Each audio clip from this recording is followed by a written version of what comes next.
Alors, on va continuer à parler un peu de ces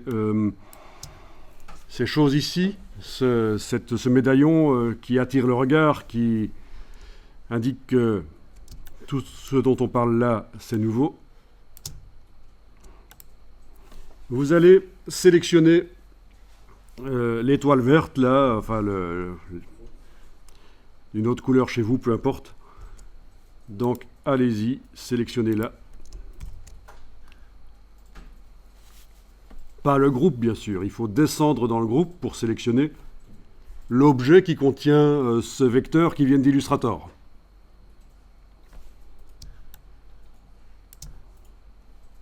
Ensuite, par la palette Lien, menu Fenêtre, Lien,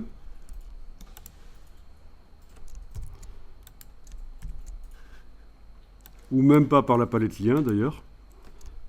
J'allais vous amener dans le menu de la palette Lien, mais c'est vrai que si on fait un clic droit, on a un menu qui va nous permettre de faire ce qu'on veut faire là. Modifier l'original. C'est un clic droit sur l'image, sur le bloc qui contient les vecteurs qui viennent d'Illustrator. Vous avez la possibilité de demander modifier avec et d'indiquer avec quel Illustrator vous voulez le modifier, mais si vous demandez tout simplement modifier l'original, vous n'avez même pas à vous poser des questions. C'est InDesign qui va ouvrir ça dans Illustrator, parce qu'il sait quel est le logiciel qui a créé le document. Donc, clic droit, modifier l'original, et en principe, Illustrator devrait s'ouvrir et ouvrir le document. Ceci aurait fonctionné même si on n'avait pas fait l'assemblage. Parce que dans le dossier d'hier, si j'avais pas fait d'assemblage, si j'étais resté en train de travailler dans le dossier d'hier, le fichier Illustrator était là disponible. Là, on travaille dans le dossier d'aujourd'hui. Le fichier Illustrator, il est là dans le dossier lien. Ah oui, l'assemblage a créé un dossier lien et c'est celui-là qui va ouvrir. Ah ben oui.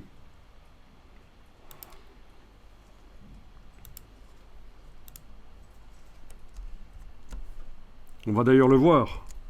En principe, très bientôt, vous allez voir qu'il va changer de couleur. Parce que c'est ce qu'on va faire, on va changer sa couleur. Alors que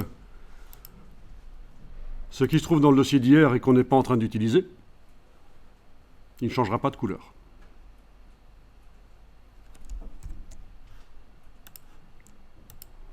Bien, il s'est ouvert dans Illustrator. Voilà.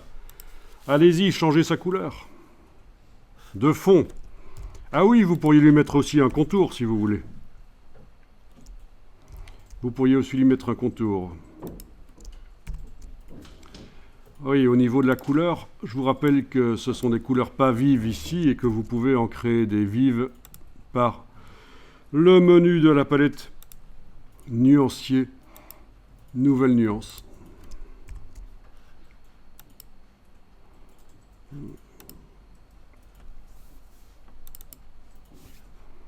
Une fois que la nouvelle nuance est créée, vous savez qu'il faut double-cliquer sur elle dans le nuancier si on veut encore la modifier.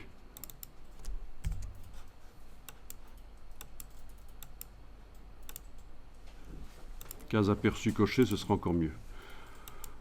Voilà.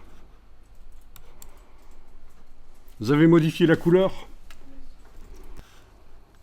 Alors, dans Illustrator, vous faites fichier enregistré.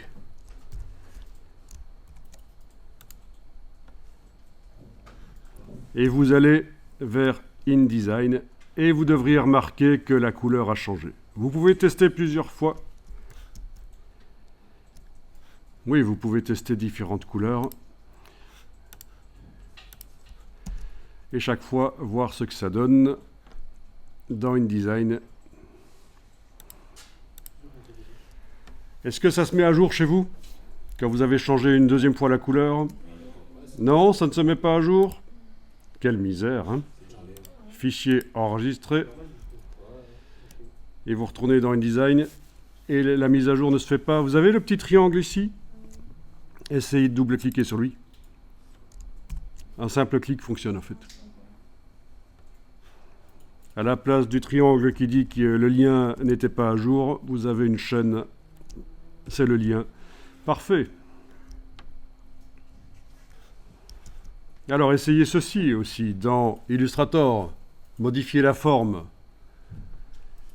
Vous vous souvenez de ce qu'on avait utilisé pour faire les pointes? Stop, ne faites rien. C'était menu objet. Non, excusez-moi, c'était menu effet, distorsion et transformation, contraction et dilatation. Vous n'y allez pas. Parce que quand on met un effet spécial sur un objet dans Illustrator, si on veut modifier l'effet qu'on a mis, on ne retourne pas dans le menu parce que ça met un deuxième effet identique. On va dans le menu fenêtre chercher la palette aspect.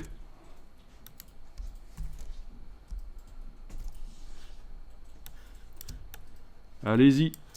Est-ce que vous voyez dans la palette aspect le mot contraction et dilatation? Voilà, c'est un hyperlien. Vous cliquez sur lui, ça va ouvrir quelque chose. Votre objet est bien sélectionné, bien sûr. Voilà, et là, vous avez la possibilité d'aller modifier l'aspect. Voilà, vous pouvez changer ce que vous voulez. Tiens, je vais faire dans ce sens-là, finalement. OK, fichier enregistré. Je vais voir dans InDesign. Ça suppose que vous savez passer rapidement d'un logiciel à l'autre. Je vous rappelle, dans Windows, Alt, tabulation, par exemple. Voilà. Voilà, vous voyez le système de lien, c'est intéressant. On modifie le fichier dans le logiciel qui a fait le graphisme et ça se répercute dans InDesign. Et si j'avais utilisé ce graphisme sur plein de pages dans InDesign, partout, sur toutes les pages, ça se met à jour, bien sûr. Donc on gagne du temps. On ne perd pas du temps à faire, à supprimer l'objet, réimporter une version différente. Voilà. Et alors si on va voir sur les... Si je vais voir ici, dans le dossier dans lequel je suis en train de travailler, dans le dossier Links, vous voyez qu'il est orangé chez moi. Ici, si je fais la touche barre d'espacement sur le clavier, là, j'arrive à voir rapidement le contenu du fichier. Et dans le dossier d'hier,